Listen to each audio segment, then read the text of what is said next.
Alyosha. I'm playing the recording now.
Freeze, Drifter!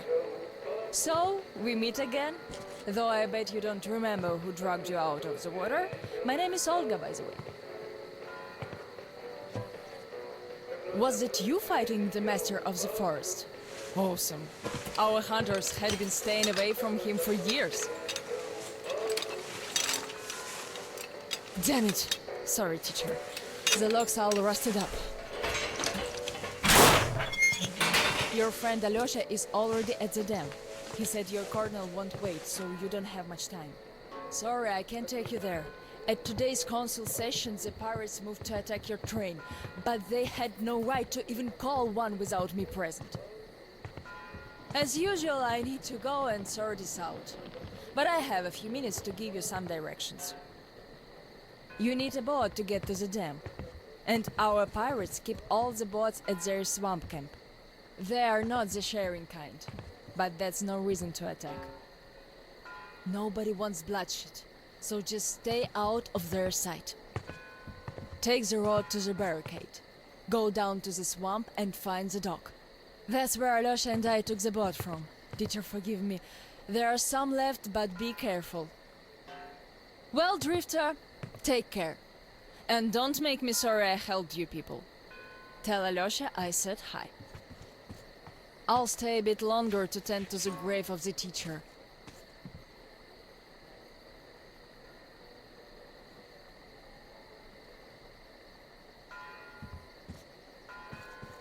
Decided to relax a bit before the trip.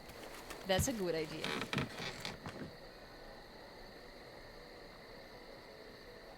And I'm stuck in thought here. Once the master decided to cleanse the vicinity, it will all but stop coming, though they haven't forgotten. The teacher raised us all, taught us how to survive in the forest. If not for him, we'd all be long dead. So the girls used to come here every day. and the boys still make it from time to time. Even Roman does visit, though it was because of him that the teacher left back then. Most of us went on a trip down the river. There were just a few people left on duty in the camp.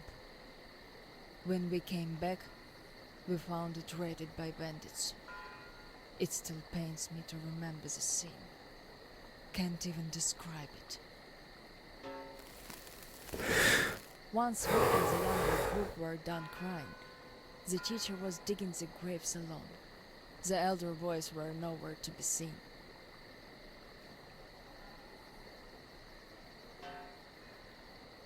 We helped the teacher with burying ours.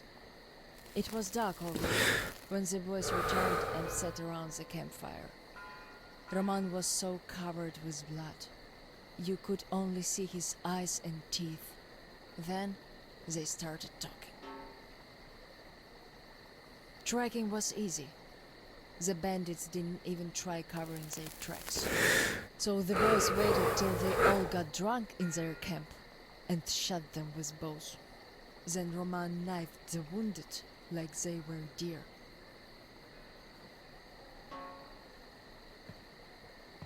The teacher just sat there listening. I can still see his chin tremble.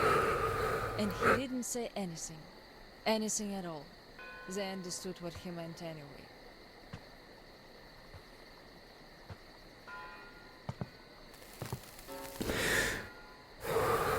Come morning, he was gone. To this church. At first he wouldn't speak to anyone, but us girls kept checking up on him, just to bring him some berries, or ask for advice, and gradually he started speaking to us. Still he was like a different man, so distant.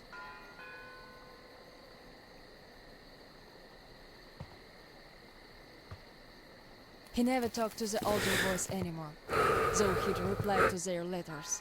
And to the rest of us who'd keep visiting him, he would always say we had to become their conscience, keep them from becoming monsters. But how do you do that? And they didn't stop at that either. Started calling themselves pirates, made the floated lumber mill in the swamp their private HQ. Then they started hanging bandits from the posts, calling them musts. One day they took about 10 bandits alive and used them to test all the boys. Made them kill the bastards. None of ours could do it. And they all got called cowards for that. And then got ostracized. That's how the pioneers came to be.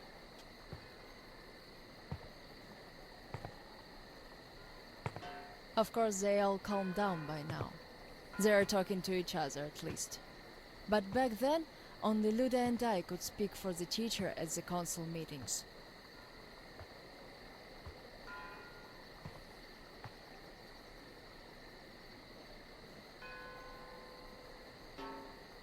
In the end, Luda and a few boys just couldn't take it anymore and left.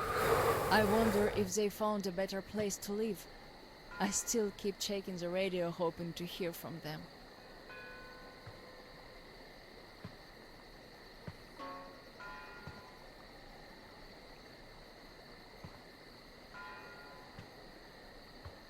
The teacher hoped too, but that hope didn't last long. They left in July, and in September he shot himself. That seemed to get through to Roman. He got calmer. Some of the elder guys went over to the pioneers.